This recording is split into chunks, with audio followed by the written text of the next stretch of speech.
Alam mo ba na may isang simpleng numero na sinasabi ng mga tao na kapag isinulat mo ito at inilagay sa ilalim ng iyong unan sa buwan ng March, maaaring magbukas ito ng hindi inaasahang swerte, himala at pagbabago sa iyong buhay.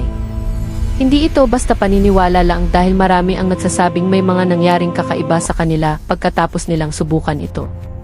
Pero ang tanong, isa lang ba itong coincidence o may mas malalim na misteryo sa likod ng numerong ito? Marami sa atin ang dumaraan sa mga panahon na parang walang swerte, walang direksyon, at parang paulit-ulit na lang ang mga problema sa buhay. May mga pagkakataon na kahit anong gawin natin, parang hindi pa rin sapat, sa pera, sa trabaho, sa pamilya, o sa pangarap na matagal na nating inaasam. Sa ganitong mga sandali, natural lang sa tao na kumapit sa pag-asa sa mga bagay na maaaring magdala ng pagbabago, kahit maliit lang ang posibilidad. Kaya hindi nakapagtataka kung bakit maraming tao ang nahuhumaling sa mga kakaibang paniniwala, ritual, o simbolo na sinasabing may dalang swerte o himala. Isa na dito ang misteryosong numero na pinag-uusapan ngayon, lalo na tuwing buwan ng March. Sinasabi ng ilan na kapag isinulat mo ito at inilagay sa ilalim ng iyong unan, may mga bagay na maaaring magbago sa iyong buhay, mga pangyayaring hindi mo inaasahan, mga pagkakataong biglang darating, at minsan pa nga, mga sagot sa matagal mo ng dasal. Pero syempre marami rin ang nagdududa. Totoo ba ito? O isa lamang itong alamat na patuloy na ikinukwento ng mga tao? At dito nagsisimula ang mas malalim na kwento kung bakit patuloy na naniniwala ang iba, at bakit patuloy ding may mga nagsusubok nito hanggang ngayon. Pangunahing kwento, paliwanag, bahagi 1.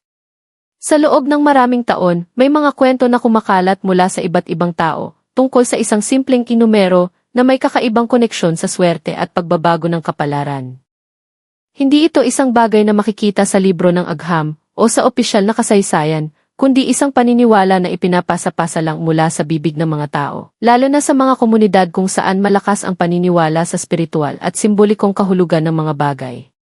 Sinasabi ng ilan na ang buwan ng March ay may espesyal na enerhiya. Para sa kanila, ito ay panahon ng bagong simula, parang pagsibol ng pag-asa pagkatapos ng mahabang taglamig ng problema sa buhay. Kaya kapag sinabayan ito ng isang simpleng ritual, tulad ng pagsusulat ng numero at paglalagay nito sa ilalim ng unan, naniniwala silang mas nagiging bukas ang isipan at puso ng tao sa mga oportunidad at pagbabago. May mga taong nagkukwento na noong ginawa nila ito, hindi man agad-agad, pero may mga maliliit na pagbabago silang napansin sa kanilang buhay. Halimbawa, biglang may tumawag tungkol sa trabaho na matagal nilang inaasahan, o kaya naman ay nagkaroon ng pagkakasundo sa isang taong matagal nang may alitan. Para sa iba, hindi ito basta aksidente, para sa kanila, ito ay senyales. Pero mahalagang tandaan na ang mga kwentong ito ay nakabase sa paniniwala at personal na karanasan. Hindi lahat ay pare-pareho ang naging resulta. May iba na nagsabi na walang nangyari, pero may iba naman na patuloy na naniniwala dahil sa pag-asa at inspirasyong dala nito. At dito pa lang, unti-unti nang nabubuo ang mas malaking misteryo kung bakit ang simpleng numero at simpleng kilos ay may kakayahang magbigay ng napakalalim na kahulugan sa buhay ng tao. Pangunahing kwento, paliwanag, bahagi 2. Ngayon, ang pinakakagiliw-giliw na bahagi ng kwento ay kung paano isinasagawa ang simpleng ritual na ito. Ayon sa paniniwala ng iba, hindi lamang basta pagsusulat ng numero ang mahalaga, kundi ang intensyon mo habang ginagawa ito. Sinasabi nila na kailangan mong maging kalmado, tahimik ang isipan, at nakatuon sa isang positibong hangarin. Maaaring ito ay tungkol sa trabaho, pera, kalusugan, relasyon, o kahit simpleng kapayapaan sa buhay. Pagkatapos isulat ang numero, inilalagay ito sa ilalim ng unan bago matulog. Sa puntong ito, sinasabi ng mga naniniwala na parang ipinapadala mo ang iyong hiling sa iyong subconscious mind habang ikaw ay natutulog. Habang nagpapahinga ang katawan, ang isipan ay patuloy na gumagana, at doon daw nagsisimula ang pagbabago. May mga kwento na ang ilan ay nakakaranas ng kakaibang panaginip pagkatapos gawin ito. Ang iba naman ay nagigising na may biglaang ideya o desisyon na nagdudulot ng positibong pagbabago sa kanilang buhay. Para sa kanila, hindi ito basta panaginip lang, kundi gabay na hindi nila inaasahan. Ngunit syempre, hindi lahat ay nakakaranas ng pare-parehong resulta.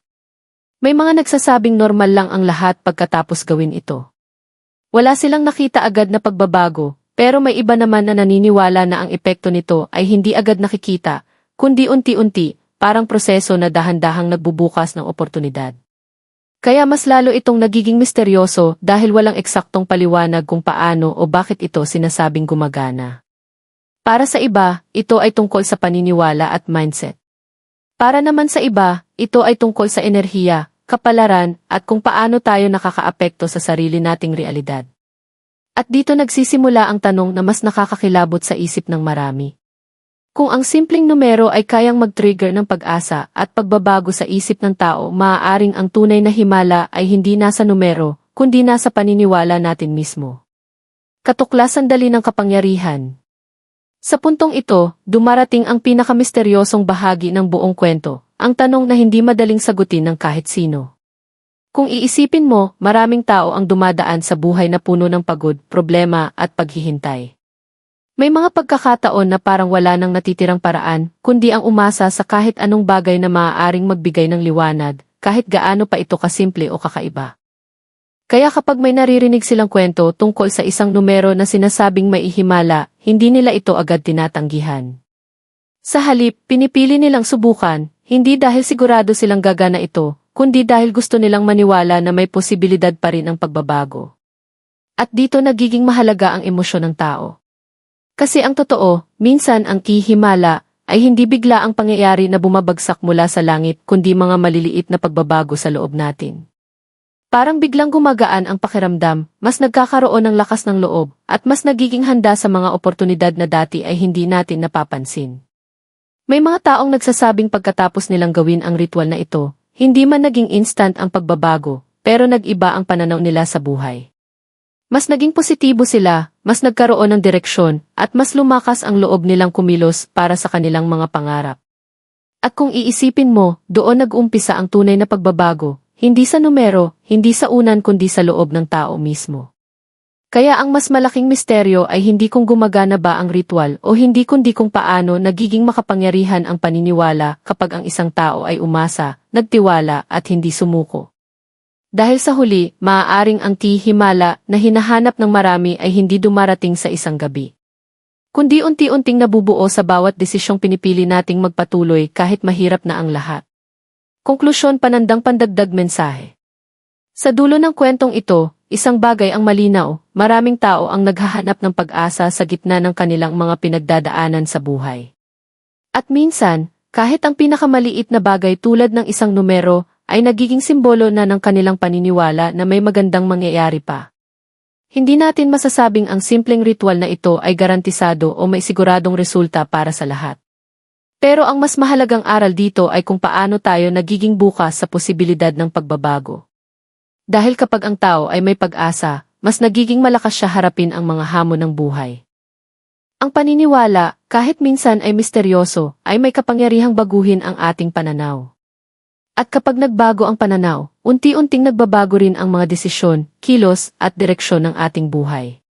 Kaya sa halip na mag-focus lamang sa kung totoo ba ang ritual o hindi, mas mainam na itanong natin sa sarili, ano ang nagbabago sa akin habang ako ay umaasa? Mas nagiging positibo ba ako? Mas nagsisikap ba ako?